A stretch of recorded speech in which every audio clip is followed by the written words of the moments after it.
All right, I'm going to show us how to begin our op art project here. This one is kind of like tubes or pipes kind of stuck together, and it just kind of makes your page look like it's kind of moving around with all these different colors and stuff. So I'm going to show you how we're going to start that.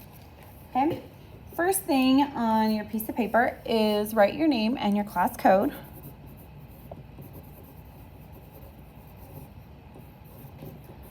Okay, then we're going to flip it over and we're going to go ahead and start in with our Sharpie. If you want to practice doing your lines that I'm going to show you on the back using pencil before you start on the front with Sharpie, I think that's a great idea. But this is going to be a long process if you do all your lines in pencil and then have to go over them with Sharpie. You're going to get bored with it. So we're just going to go ahead and start with Sharpie. Like I said, I really don't think it's going to be too challenging for you. First thing that you're going to do is you're going to create like a wavy line kind of going across your page. Okay. And then on that line, you're going to put 5 to 7 dots. 2, 3, 4, 5. Yeah. Okay.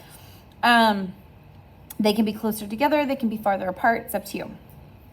What we're going to do is we're going to connect the dots over and over with a curved line, like so. And the tricky part is you kind of, a lot of times when we do this, you want to think like a bubble and you go out and in like this, but that's not what we want to do. We're trying to make more of like a hump, like a straight up and over.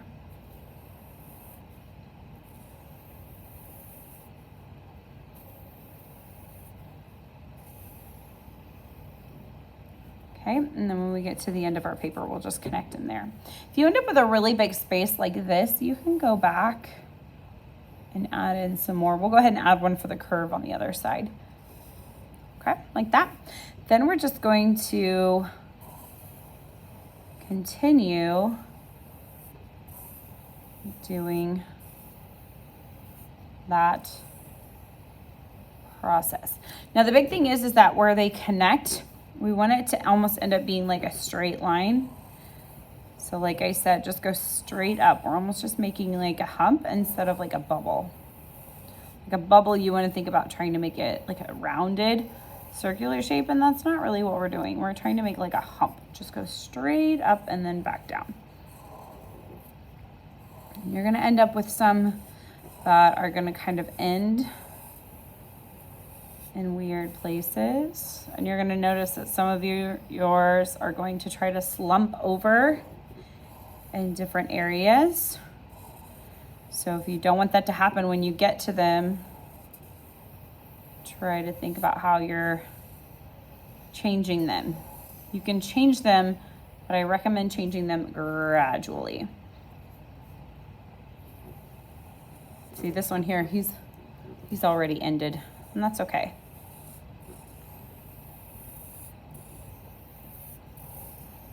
Okay, you're gonna do this until you get to the end of your piece of paper, and then you're gonna flip it over and do the other side down here.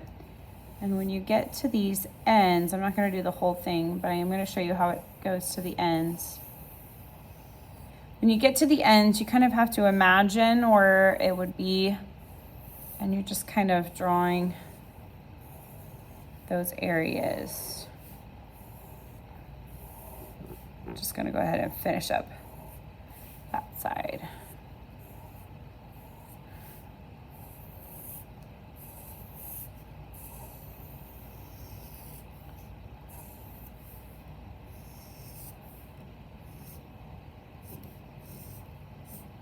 Oh, I got a little tricky over there.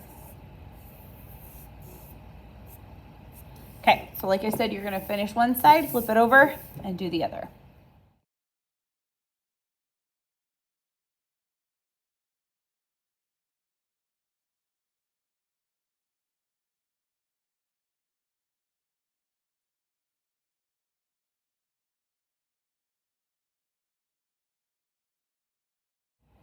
All right, now that we've finished our lines, And remember, if you end up with like some bigger spaces that are too big for you, you can always go back in and add a couple. You kind of saw in my time-lapse video that I went back and added a few more lines into the center.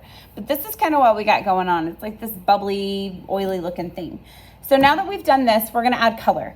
It is up to you what you wanna add color with. I am going to use markers. You can use crayons, colored pencils, markers, oil pastels, or watercolors. So I'm gonna use markers. I'm gonna do kind of a rainbow kind of thing going across the page. I'm gonna start with my red in the center, and then I'm gonna go out from there.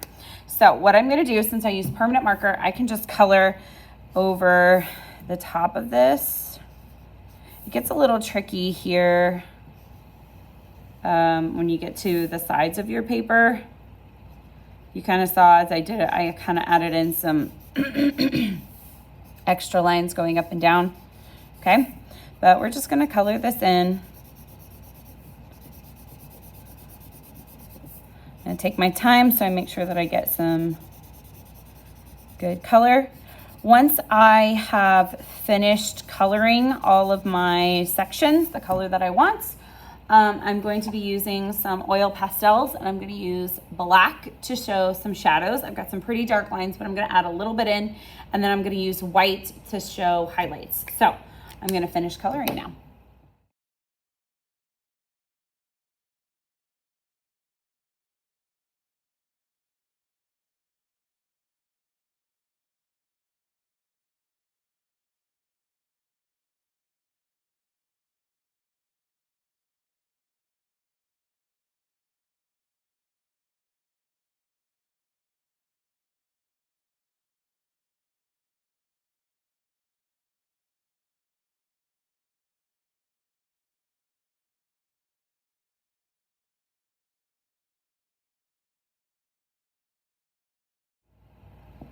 All right, there you have it. We have our op art with kind of these bubble shapes going across.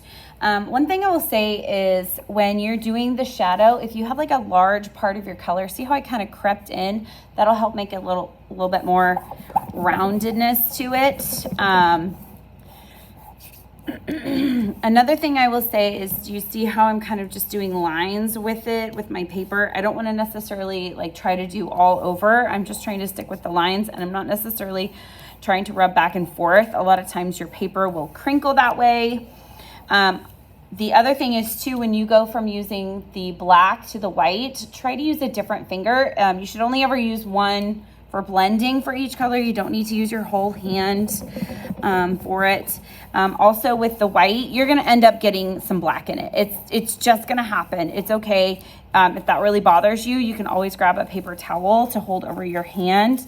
Another thing too is if you end up with like these just stripes of white, add a little bit of white oil pastel to the side to kind of help things blend in and fade as like your curve would go out. A curved surface, wherever the light's hitting it, is the brightest, and then as it curves away, it gets lighter. So you can always kind of do that, add a little bit more oil pastel to kind of make it blend out, things like that. Another thing is, if you are using watercolors, please let me know and I will get you watercolor paper instead of regular paper, because this is a lot of movement with this paper, with all of our colors and stuff like that. And if you get your paper wet with watercolor and then try to use your oil pastels, I guarantee you your paper is going to fall apart. So let me know so I can get you some watercolor paper. But there you have it.